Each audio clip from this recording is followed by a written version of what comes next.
Hey everybody, Mike with Games Play Badly, and today on Session 0 I have Adam and Thrin, and they are the creators of a game called Ryne. Now, the game itself is wonderfully crafted.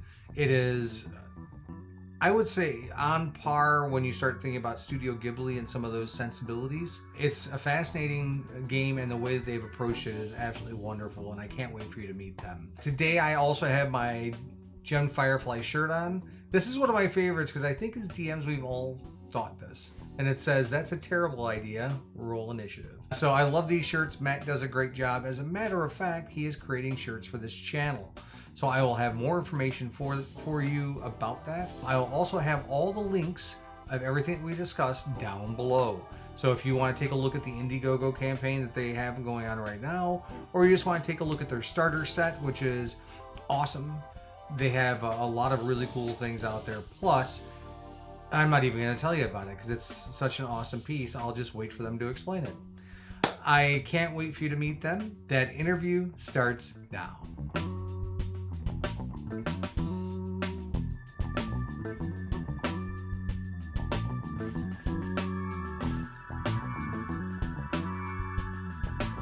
Chat. Yeah, time zones. Turns out Absolutely. Right. We made it. Thank you Yes. so much for having us. Absolutely. It's actually works out. I didn't drink too much last night, so I'm bright and bushy tailed this morning. So why don't you go ahead and tell me about your project? This is kind of cool. It's unique in various aspects, but why don't you tell me all about it?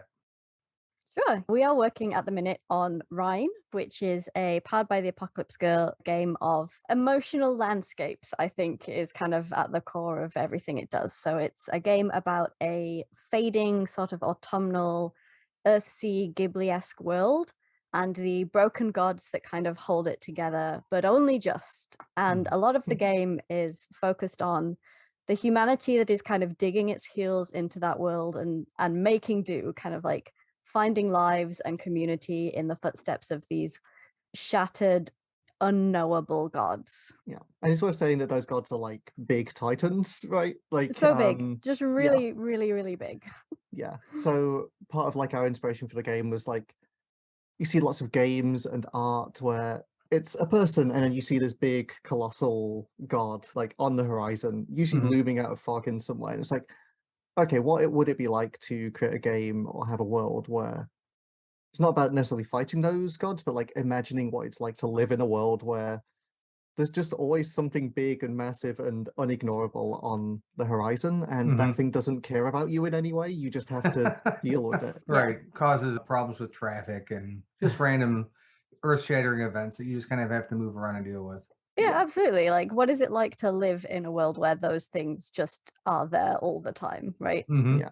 How do you adapt to that? Absolutely. Yeah. And so we have like a world filled with like the titans and the people, and then there are creatures we call like the envoys, which are like weird folkloric creatures that just let us play around with like putting monsters and creatures that are kind of weird into the world. And they kind of end up being like the thing that you as players and you as people in that world interact with a lot. So it could be like, here's a big titan that is about memory or death or something like that, and here's just the weird like shambling like gravedigger envoy that comes into your town, and you have to like work out what it wants and how you might cope with that moment. Yeah, that is very Studio Ghibli, isn't it? Yeah. Yeah, that's very, very cool. I've always been fascinated by that concept of it's a spirits are part of the natural world, and you just have to kind of deal with them. Yeah, I think folklore is one of our big like shared interests, and it's been a huge influence on the project. So a lot of what we give you about Ryne is kind of folkloric in its nature. So it's, here are the things you've heard about the world. Here are the things that you sort of assume to be true about the world. There is spirit in everything, and they're just there, and you're going to meet them, and they'll be weird and specific and horrendous or fascinating or incredible. And then you sort of get to play around in that space and decide what kind of weird or fascinating or incredible you want them to be. So it's not like these are the spirits that inhabit the world. It's like, there are spirits there, have at it. Like, right. What do you want to see there? What's interesting to you? Yeah, I was gonna say we're currently crowdfunding for like the final book, and like half of it is like, here are some really interesting examples of what we think might be interesting in the world, but a lot of it is like, here are the tools for you to go out and like make your own stuff. So like, here's a cool Titan and how it might shape a landscape around it and like what weird creatures might be there. You can play with that if you want. Like if you just want to grab something from the book and be like, bring it into my session. But like equally, there are a load of tools. So it's like, I want to sit down with my group of friends and imagine what this big weird Titan is myself, and imagine what its landscape is, and imagine all of the weird creatures. Like we kind of encourage people to do that a little bit more as well. I think one of the reasons I like referring to it as sort of Ghibli-esque is if you think about the spread of Ghibli films, like Princess Mononoke and Kiki's Delivery Service have similar approaches to storytelling, but they are different vibes, right? Oh, absolutely. Yeah. Different energies to those stories. And sometimes you want something nice and wholesome and cheerful, and sometimes you want something that's a bit more visceral, something that's a bit more at you. And you can do both of those things and anywhere in between within the system of Ryne, and the world is set up to support all of those different kinds of stories and environments. And we're not necessarily saying you have to lean really hard into body horror, or you have to lean really hard into like fun little woodland sprites doing mischief. It's like, that's all there. What of it is interesting to you? Yeah. We had a little brief pre-interview, and I wasn't quite getting it until you had mentioned some of this stuff, and now I completely get it, and I think it's fantastic. It just sounds like it'd be so much fun to play, and especially if you're collaboratively world building, with your players and kind of letting them kind of determine what they want to see, or that's something that I like to do. Not everybody does it, but so how does the system? You mentioned it was a 2d6 system. How does it function? You mentioned it's a system of emotion. Yes. So it's like a powered by the apocalypse game. So the way that works is like you roll 2d6 and you add a stat, and that will tell you how well you've done. And it might be like a full success, partial success, failure. But for us, our stats are the emotions of your character. So when you create your character, you choose, I think it's 3 emotions that are like, these are the things that kind of define me as a character right now. And then you also have like a second stat called fabric, which is everything else you could feel. And when you go to like make a move in the game and use an ability, you kind of, the question the GM asks you is like, okay, how are you feeling right now?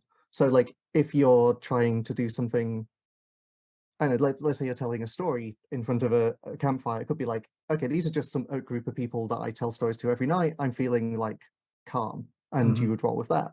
It could be that there's someone really important, like an emissary from somewhere, or like a crush or something like that, and you might be like, actually this time I'm feeling nervous, like I've done this so many times, but right now because of the situation I'm feeling nervous. And if that's one of your name stats, you'll roll plus or minus that stat, and if it's something that you haven't named, you'll roll with fabric. So that's kind of the crux of how all of that works.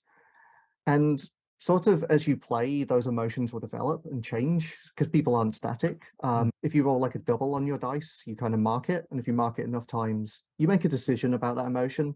And it could be that it gets like more powerful. It could be that it kind of like wanes or like fades into like the distance, or you get a new one to replace it and stuff like that. So yeah, it's the emotions kind of drive how you play in that way. The thing I like about it as well is that example Adam gave where, you could tell a story feeling confident or nervous. The emotions that you do well under or do not do well under aren't necessarily positive or negative emotions. So it could be when you tell a story and you're feeling nervous, you're really careful about it, and you hit all the, like, being nervous always makes you really careful. So I'm going to put that as a +1. But when I'm confident, I go completely off the rail. Like I just have no filter when I'm feeling confident. So that's going to be my -1. Like it's really up to you which of your emotions are your positive ones and your negative ones, like which of your emotions you thrive under and which get you into trouble. Very good. It really, really feeds that role play aspect when you step into this, into a game like that, because you're having to deal with those emotions and use those as part of, well, they are your key tools, your only tools in this game. Yeah. And so like from the actual doing stuff side of it, we use what are called moves. So they are like, you roll 2d6, you add a stat, and if you get a 10+, you get the full success. 7 to 9 is mixed, 6- is something bad happens, and each move kind of codifies how that works. I'll have a look at for a very simple one. So actually, let's do share a story. So like we've got one called share a story, which is like when you share a story, tale, or a piece of folklore about an area, a person, or event, you roll, and if you get success, that's true. Like so you'd be like, okay, in the next town over, people wear trousers on their heads, and if you get a 10 plus, that's true. Right. On a 7 to 9, that would be true, but like you choose like a consequence there, so it could be like it's become embellished if people have passed it on, or there's something about it that you haven't quite understood, or something's been missed or misunderstood. Not on a miss, your story's false, and it will usually get you into trouble because you might believe that and go around like, oh, I'm going to go and set down and wear trousers on my head, and people then just look at you like, what? That's a very silly example, but that was just the first thing that came into my mind. I don't know why that was the example there, but yeah, like, so that's kind of the flow of the game. You kind of have a conversation about the world until you trigger one of these moves, and then go, okay, how am I feeling? Okay, I roll. Let's see what happens. And show a story is a basic move that everyone has access to, but I think nearly all of the rule books will have a move with a similar kind of intent behind it. So like the guide, who is a person who knows things about a specific area they're really familiar with, has moves that will let you kind of declare, I think, like landmarks, features, flora and fauna, things that will be there, stuff like that. So all the rule books have a kind of move that let you as the player feed back into the world what you know from your perspective, which I think is quite nice, because we're really trying to focus on that collaborative folklore style retelling of a world where everyone has their own thing to say about it, and it all kind of builds up to one nice complex situation. I love all that. I think you're weaving a story collaboratively, especially if you're just starting out with a group. It's one of those things where you have defined certain things that you want here, but it can be added on to by your players, which I think A, invests them into the world, and B, it also takes a little bit of heat off the game master, and C is one of those kind of, I know as a DM myself, watching that is so pleasant and also keeps me on my toes because I have no idea what they're going to say. They may say that there's a huge, purple eggplant in the middle of the square because people worship eggplants or whatever. It's just like, I don't know. So then I have to run with it. So we'll work with it. Yeah. It's a big improv session. So I really, really enjoy that aspect. Yeah. And like, there's obviously a bunch of stuff, like the trousers on your head example. If people turn and go, that's really silly, let's not want that, let's not have that in the world as a table, you can obviously do that. It's not anything goes, but like, within the confines of the world and stuff that makes sense for your group and around your table, like it's nice for everyone to be able to like pitch in that way.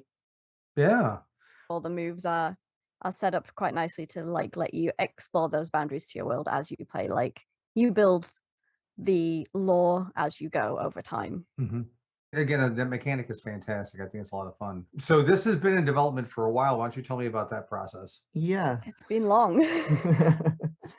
I think we started working on it in 2017, is that right? 16. Possibly. Okay.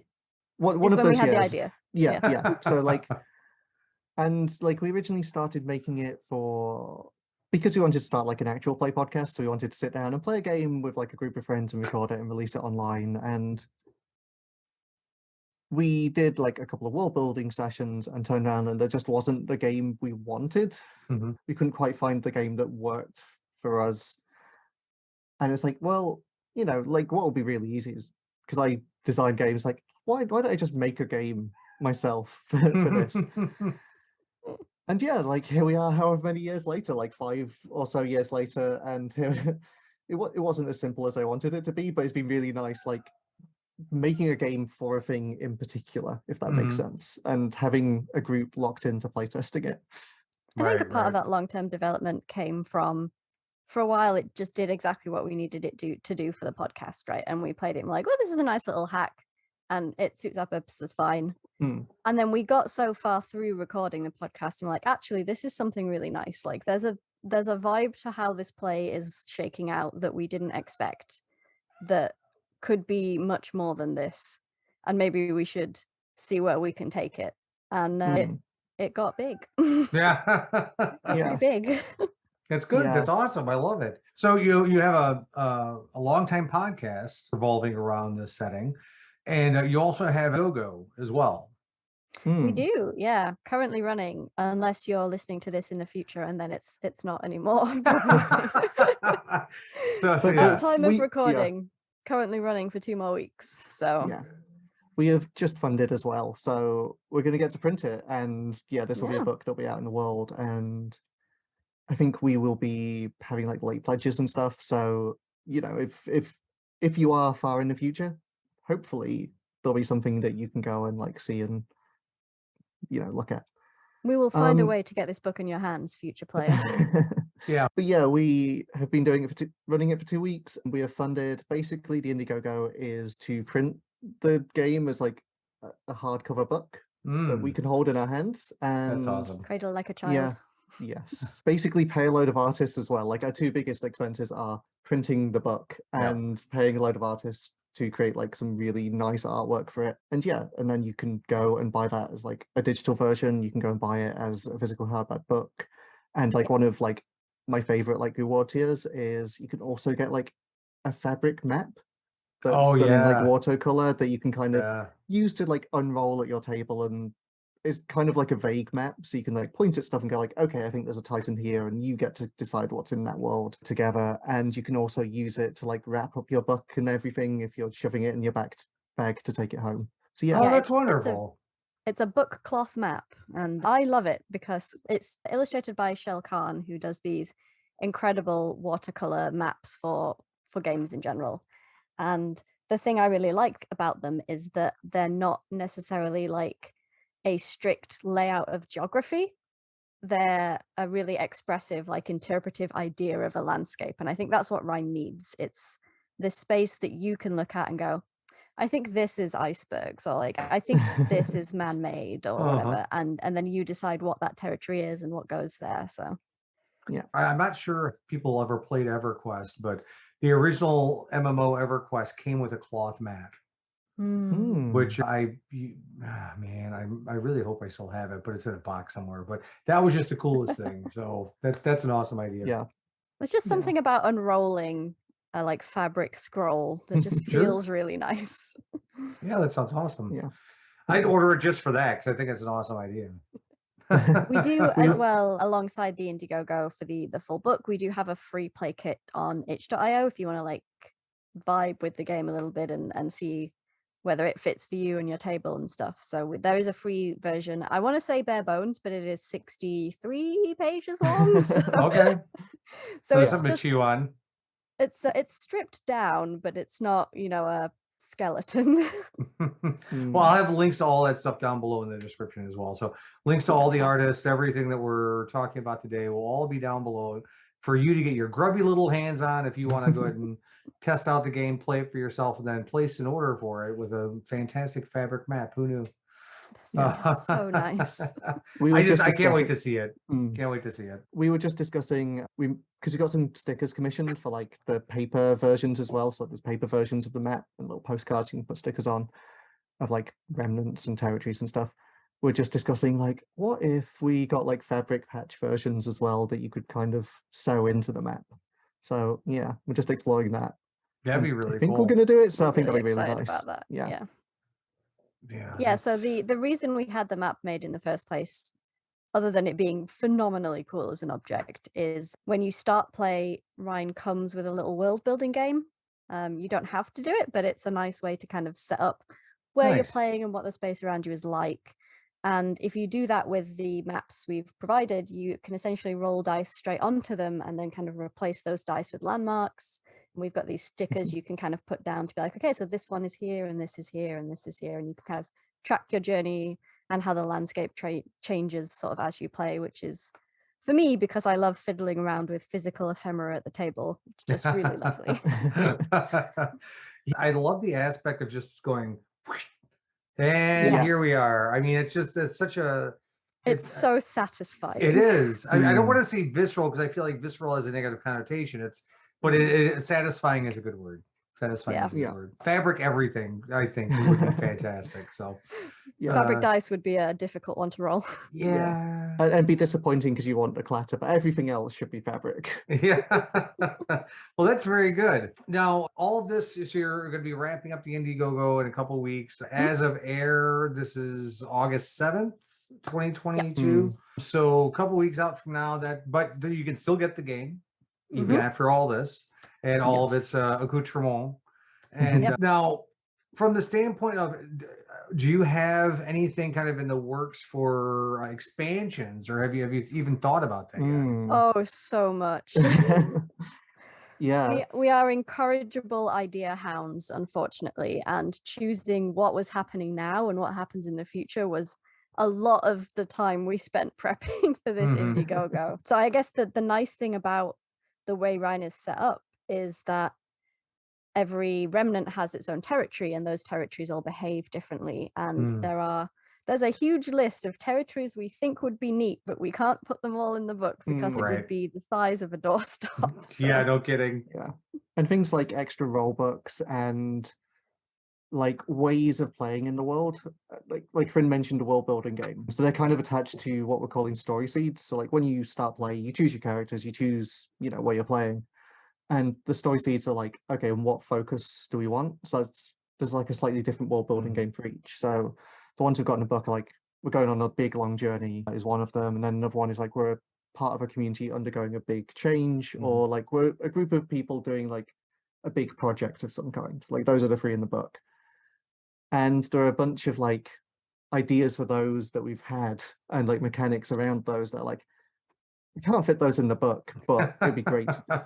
Yeah, some really specific ones that I'm really excited about. Yeah. I've floated the idea to Adam, and hopefully I get away with it, of in the future we have a rule book which is specifically about being sort of a tween or teen, just nudging into adulthood and figuring out who you want to be in the world and what kind of space you want to carve for yourself. And I would love to do a story seed where the whole table plays as that rule book, like, and it's just all these different flavors of teenager just getting into trouble. Oh yeah, one day. It'd just be like, I'm just imagining running that as a GM, and that would be very fun and hell in a special kind of way. Oh yeah, It's my speciality. The one I am absolutely fascinated by the world building, because basically it's a session 0. Yeah. And I love the idea of you're kind of figuring out what direction you're going to go as a group, which is completely different from, I think, the way session 0s for D&D and things like that happen. So I think that's interesting.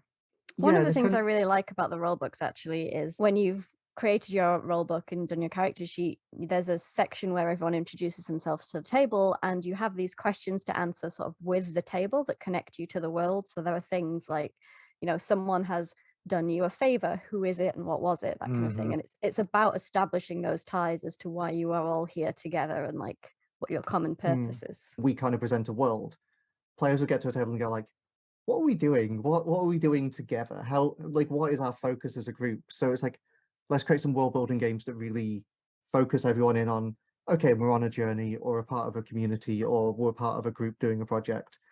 And we don't have to like each other within that. We can still have those interpersonal tensions, but, you know, it's not hell to GM because everyone's going in completely different directions, if you know what I mean. So I'm going to have everything down below.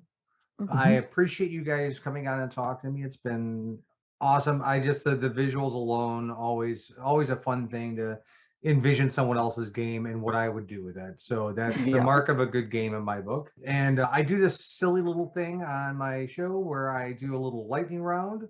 So I'm going to ask you some hard-hitting questions and just give me the first thing that you think of. And you can give me some explanation if you want to, or you can just say the word and move on. Okay. Perfect. All right, so cake or pie? What do you prefer? Pie, 100%. Yeah. Pie. Well, do you have a favorite pie? Just everything that you've foraged in like a hedgerow probably is mine.